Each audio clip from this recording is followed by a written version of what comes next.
Page 63 it says, now when sincerely took such a position, the one just described, all sorts of remarkable things followed. It said we had a new employer. Being all-powerful, he provided what we needed if we kept close to him and performed his work well. See, he's not going to do my work well. I'm going to do his work well. Established on such a footing, we became less and less interested in ourselves, our little plans and designs. More and more, we became interested in seeing what we could contribute to life. See, I was always a taker, and takers are losers in life. Contributors are those that win, I've noticed. And see, as we felt new power flow in, and as we enjoyed peace of mind, as we discovered we could face life successfully, we became conscious of his presence. We began to lose our fear of today, tomorrow, or the hereafter. We were reborn. You know, they used to come over to my house on Monday night from that little church about 2 blocks from my house, and these guys wanted to talk to me about being reborn. And you know what I did for them? I'm drinking. Man, it's Monday Night Football. You know? And they won't talk to me about reborn about 8 o'clock. Be knocking on, and I'd run them off. I said, you guys get out of here. It's Monday Night Football. I don't want to talk to you. Get. And that's the way I did with those guys. And I didn't understand this reborn then at all. And I got to reading in that other book after I got sober, and there's a story in there. This guy's name was Nicodemus. Yeah, Nicodemus was about like me, just dumber than a stump. Yeah. And he asked that guy, I said, what do you mean by being reborn? Do you mean I've got to go back into my mother's womb? See how dumb he was? And he looked at him and he shook his head and said, well, Nicodemus, don't you know you can't do that? Didn't you go to the university? Aren't you educated? You can't do that. He said, when I'm talking to you about being reborn, I'm talking about the renewing of your mind.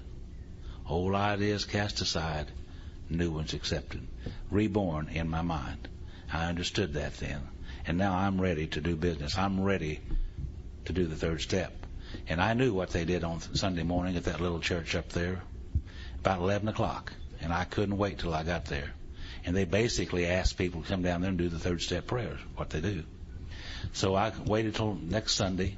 I got there about 3 or 4 minutes till 11. Well, I didn't want to get there too early. I might hear something that would help me.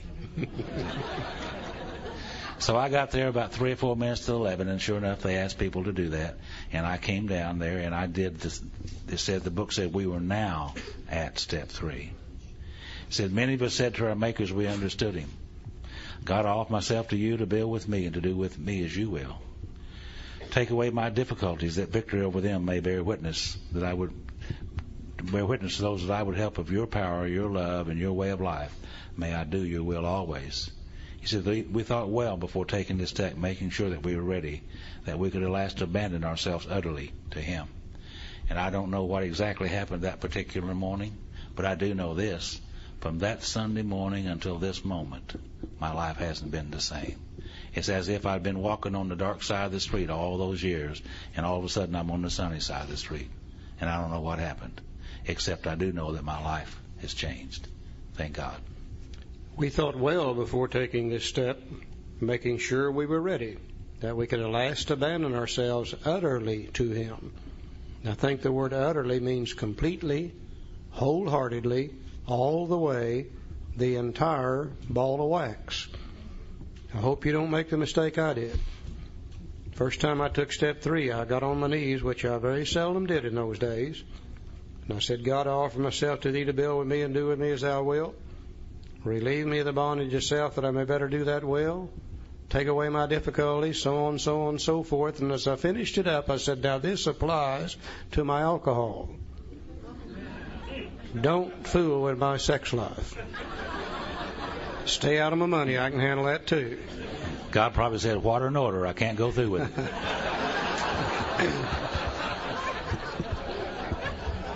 I said, you take the alcohol and I'll take care of the rest. Well, today I realize the fallacy in that is, as far as I know, God doesn't even drink. He don't want the alcohol. He wants me. And he wants all of me. Just think, if God could direct my thinking in all areas, it might even become better in my sex life. It might even become better in my money areas. It might even become better in all areas. And if my thinking becomes better in all areas, then surely my life will become better in all areas too. I think we need to realize this is really the decision we're making, to turn our entire will and our entire life over to the care and direction of God as we understand Him. We found it very desirable to take this spiritual step with an understanding person, such as our wife, best friend, or spiritual advisor. Back in the beginning, there was never any question about this. The new person was expected to take this step in the company of other human beings. The first step in the Oxford Group tenets was surrender. And when a new person got ready to surrender, they would take them upstairs in Dr. Bob's house. 3 or 4 of the older members, they would all get down on their knees. The new person would make his surrender. Then after he was through, the older members would vote on how well he surrendered. If he didn't do it good enough, he'd probably have to do it again later on. I think there's a valid reason behind this. I'm told that we alcoholics are born to live in 3 dimensions. We're born to live with God and ourselves and our fellow human beings. And if we are praying with other human beings for the first time, we're beginning to fit ourselves back together in all 3 dimensions the way God intended in the first place.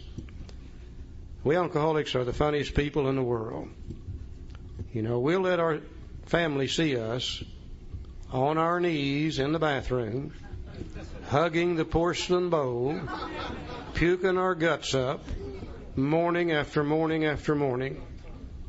We come to AA and we try to straighten out our lives, and we're ashamed and embarrassed to let people see us pray. Isn't that something? Praying in the company of other human beings is always better. Anybody I work with that I sponsor, I require that they take step 3 with me for 2 reasons. Number 1, if they take it with me, I know they have taken it. That's the only way I know for sure. But the real reason is every time we do it together, it means more to me. And it has more strength and more power for myself. I think it's a great idea. Let's take about a 15-minute break, and we're going to jump right into step 4. See you in a little bit, okay?